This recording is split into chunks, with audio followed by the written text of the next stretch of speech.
I believe art allows people to express themselves in a way that simply talking just isn't good enough. It allows people to, in a sense, speak their mind without having to speak at all. Freedom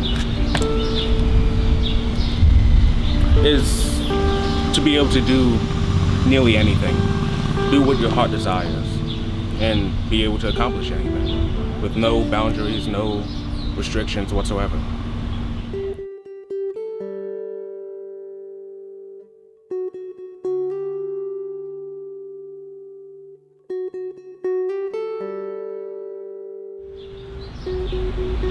I'm not sure that I really feel for it. Maybe because I have the idea of freedoms to be some almost magical force and makes me feel different. I imagine freedom would feel something like stronger than just casual, all right, I can do what I want today. I'm needed at home because my mother cannot see. She's legally blind. So I have to help her with just about everything. And sure, it's sad, but in a way it gives me purpose, you know? That you can always help somebody.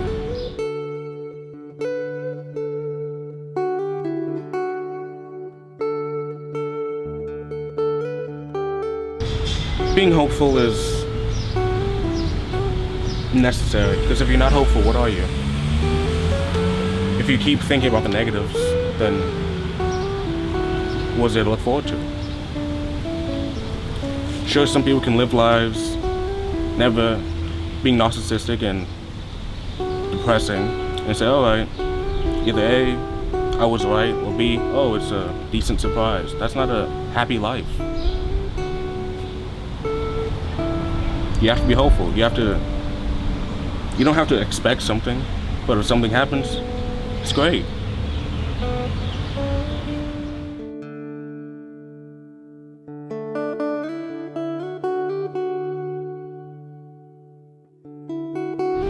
I know why people say all lives matter. Not for the negative connotation that it's not only black lives. All lives do matter, but currently, in this day and age, media has shown that black lives in particular are subjugated to racism and offensive thoughts and actions on a daily basis.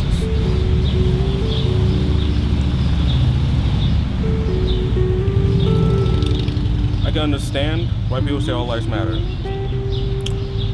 I don't respect how it's used in a negative way. There is truth in the world, but in this day and age, I think we forgot what the truth is. What?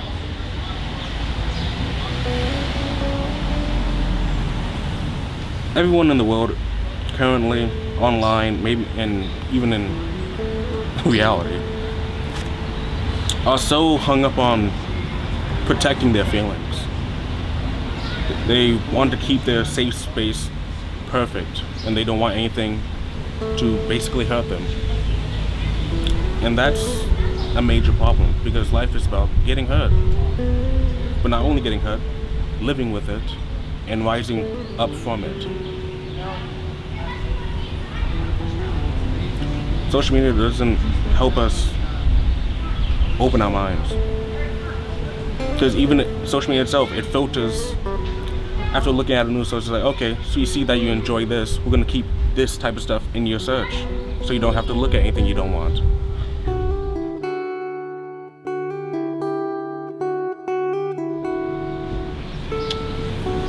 Personally, I'm not sure love is the right thing. I think the opposite, hatred, would be the more important thing. Because not everyone lives their lives full of love or even experience love, but everyone has at one time experienced hatred, anger, and the things associated with it. And I believe for a person to experience hate, they need to know how to deal with that. Love has commonly been associated with affection, compliments. While that is good, people need to know how to deal with hate. and how to not let that shape who they are. How does one do that? Well, the hardest thing and the first step is to notice it. When a person is just, let's say they had a bad day, sure, that's not hatred, but that's anger, that's frustration.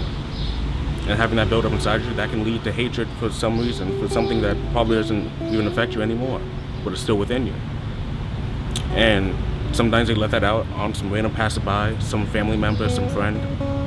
They need to notice that, so they can stop that in advance from hurting other people and letting that hate grow and spread. I can't say I believe in magic, but maybe it's a childish part of me, but I always hope that there's some form of something magical. Maybe because life as is kind of plain. But yeah, I don't believe in magic, but I hope there is some.